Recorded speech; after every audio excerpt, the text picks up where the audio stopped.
Y mire, cerradas ya las campañas, cerrado el proceso electoral, es momento también de hacer un recuento de qué fue lo que ocurrió en estos largos meses de campaña.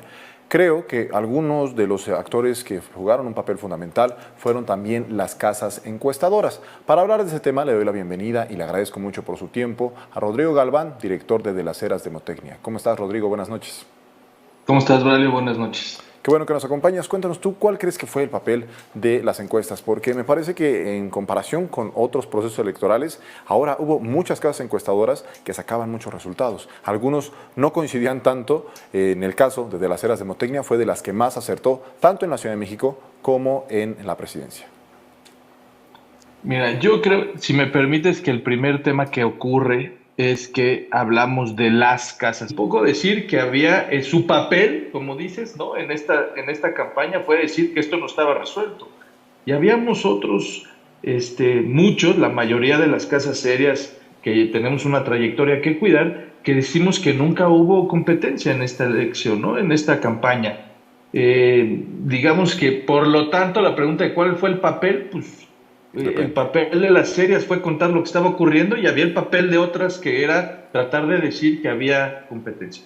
¿Y a qué se debe pues que haya tanta diferencia, más allá del papel que jugaron? ¿Tiene que ver con las metodologías, con cómo recabaron sus encuestas? ¿A qué se debe, por ejemplo, que en el caso de las Heras en la Ciudad de México, en la última encuesta que ustedes publicaron, el escenario más probable era que Clara Brugada tendría el 55% de los votos, ya con los datos oficiales tuvo el 52.8%, es una variación muy chiquita. En el caso de Santiago Taboada planteaban que tendría 40% y el rango en el que está es de 37.2 a 40.5.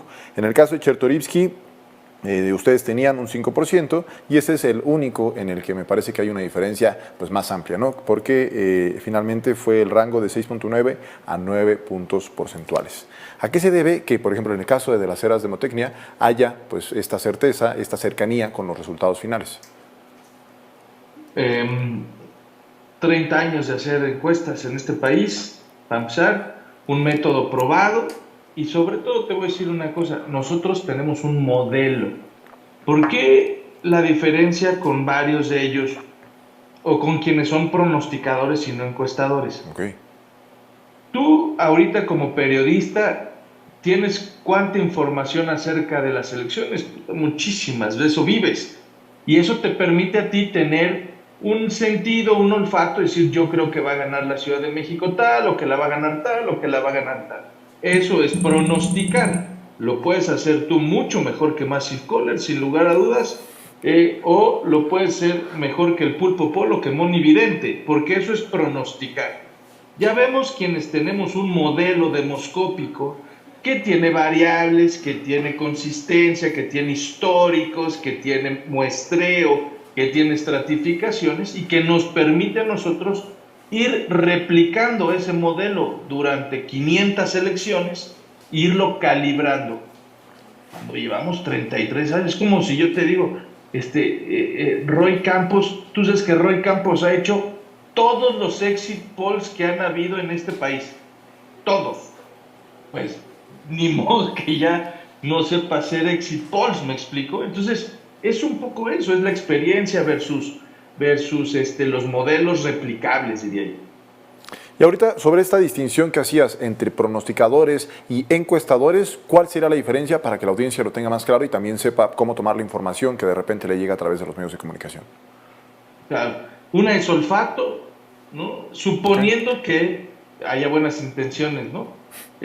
Una es olfato, sentido común, información ahí, y la otra es una palabra que es método. Nosotros tenemos un método replicable. ¿Qué quiere decir eso?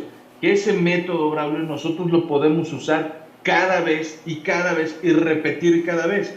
Cuando tú eres un pronosticador, a veces escuchas a un periodista y a veces escuchas a tus tías, las de Puebla, y a veces escuchas a los del fútbol y a los del pádel. Nosotros tenemos un modelo que está basado además en probabilidad, en estadística, en muestreo, en estratificación. Y en el caso de las Heras, que ya lo dijimos fue de las más acertadas tanto en la Ciudad de México como en la presidencia incluso me parece que acertaron en la cantidad de votos que tendría la doctora Claudia Sheinbaum. Era también poco creíble, al menos en la opinión pública, al menos lo que yo veía, que tuviera más de 30 millones de votos. Y pues ustedes pronosticaron que eran 34 millones y acertaron. ¿Cuál es el modelo que ustedes utilizan? ¿Por qué esta certeza? O sea, ¿ustedes cómo definen la muestra? ¿Ustedes hacen sus encuestas en vivienda? ¿Las hacen telefónicas? ¿Las hacen mixtas? ¿Cómo las hacen ustedes?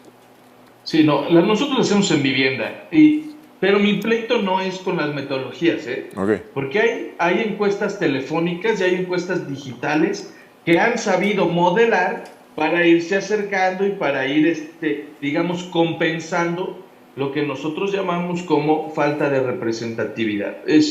Pero han ido modelando, digamos.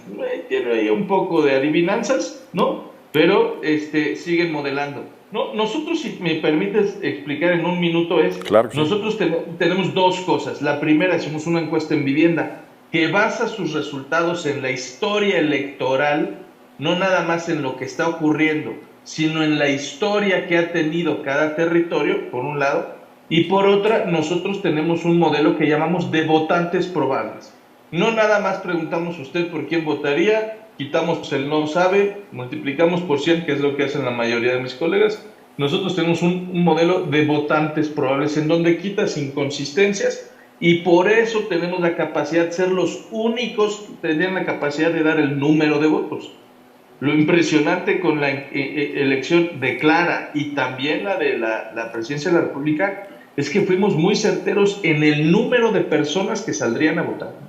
Así es, y a pesar de que, bueno, fueron muy certeros en el número de personas que votarían por las candidaturas, también la participación, pues ahí varió un poquito, me imagino que es de lo más complicado. Pero también parte de lo que me gustaría preguntar es esto de la falta de representatividad. ¿A qué se refiere? Es decir, ustedes no únicamente recaban las respuestas y ya queda, dependiendo de la forma en la que les responden de manera presencial, o qué es lo que ustedes consideran. Digamos que hay tres cosas importantes para hablar de representatividad Okay. entre las de vivienda y el resto. La primera es que uno de los principios básicos de la demoscopía es que tú sepas quién te está contestando. Cuando decimos quién, no estamos hablando del nombre, sino estamos hablando de la edad, del nivel socioeconómico, si vive o no vive en ese lugar, si es hombre o mujer. Cosas que por Facebook, como son las digitales, o telefónicas, no puedes saber. Esa es la primera, ¿no? O sea, es decir, si yo llamo a una casa aquí en la Ciudad de México y llamo a una casa en Las Lomas, seguramente quien me contesta el teléfono no vota en esa sección. Sin embargo, para mí es una mujer que tiene cierta edad, ¿no? Ok. La segunda cosa que tiene eso es que no todos los mexicanos tienen teléfono, ¿ok? O no todos tienen teléfono en donde viven, ¿ok? En cambio, todos viven en la casa en la que viven. Por Claro. eso las de vivienda, ¿sí me explico? O Sí, sea, sí, sí. es tu casa. No todos tienen Facebook, o si tienen Facebook, no todos son ellos en Facebook, ¿ok? En cambio, tú vives en tu casa y si llegas a la casa, ahí vives, pues no hay cómo no. ¿Me explico? Es un poco la segunda parte de representatividad. Entran todos los mexicanos dentro de los que tienen casa, ¿ok? Y el tercer punto de comparación con los de vivienda es que tú puedes regresar al mismo lugar. Es decir, si no me contesta esta casa, me voy al de al lado y tiene las mismas características de mi muestra. Y si no al de al lado, y si no al de al lado. En cambio, con teléfonos o con Facebook, tú no puedes ir a repetir el ejercicio. ¿Sí me explico? Sí, claro. Entonces, bajo esas tres premisas, digamos, bajo esas tres condiciones más bien, es la diferencia de representatividad que tienen las de vivienda versus cualquier otro método. Oye, y en este contexto en el que pues ya en la recta final de la campaña, en el último mes, se habló mucho de que las encuestas no votaban, se trató de desestimar, de deslegitimar a los estudios de la opinión pública, a la demoscopía, a las encuestas. ¿Qué crees que hay que hacer desde pues, su papel como encuestadores? Bueno, el primero es hacer lo que hicimos en la primera parte de la entrevista, decir que no todos somos encuestadores, primero, y segundo, que no todas las encuestas somos... Mira, insisto, igual que en los doctores, en los carpinteros, albañiles y periodistas, en los encuestadores hay buenos y hay malos. Entonces, hay honestos y hay deshonestos. Yo lo primero que diría es, no nos traten como industria. Okay. ¿Por qué? ¿Qué es lo que pasó? Cuando sale Massive Caller a inventar que esto estaba empatado, igual que México Elige, en medios nacionales, bro. O sea, el problema no es que México Elige haya dicho lo que dijo, sino que un medio o dos medios nacionales, ¿okay?, le hayan dado todos los lunes de la campaña foro a esa encuestadora. ¿Okay? Entonces, los del otro lado que veían esa agenda, ¿qué les quedaba hacer? Les quedaba, digamos, denostar a las casas encuestadoras y decir las encuestas no sirven. Pero del otro lado veían a De las Heras, veían a Roy Campos, a Buendía, a Covarrubias, a Meva, ¿no?, diciendo una historia, ¿okay?, que no les convenía a ellos. ¿Qué era lo que tenían que hacer? Denostar a las casas encuestadoras. Entonces, era un tiroteo de los dos lados tratando de decir, estas encuestadoras son malas, y del otro lado, estas encuestadoras son malas. Y ahí es donde nos embarran a todos. Entonces, lo que nos toca hacer es, en mi punto de vista, es no me metan en el mismo bonche, no me metan al costal, hablen de las Heras, hablen de Mitofsky. Rodrigo, y ya la última pregunta que me gustaría hacer, hablando específicamente de cómo publican ustedes sus encuestas, me llama la atención que en las encuestas de las Heras se plantea el escenario más probable, y en otras encuestas se habla de si hoy fuera el día de la elección, ¿por quién votaría usted? ¿Cuál es la diferencia entre estas dos formas de presentar la información? Básicamente, en una es saber hacer las cosas y en otra es atinarle. A ver, tú ve la encuesta del Financiero, porque mañana o pasado va a salir Alejandro Moreno o el del Reforma a decir que dieron intención de voto, escenario de votantes probables, proyección de escena. Bueno, alguna le van a dar, ¿me entiendes? No, uno se tiene que comprometer a decir, si hoy fueran las elecciones, este es el escenario. Okay.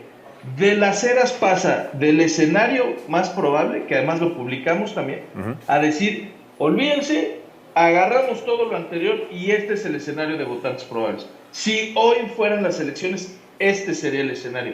Como tú bien dices, tú ves en la nacional y le quitas 2 puntitos a Claudia Sheinbaum y le pones 1 puntito a Maines y queda. O sea, estoy en el margen de error en los 3. Lo mismo en la Ciudad de México. Bueno, no te quiero decir cuando publiqué 35 puntos en Veracruz. O sea, me querían matar diciendo este está loco, ¿no?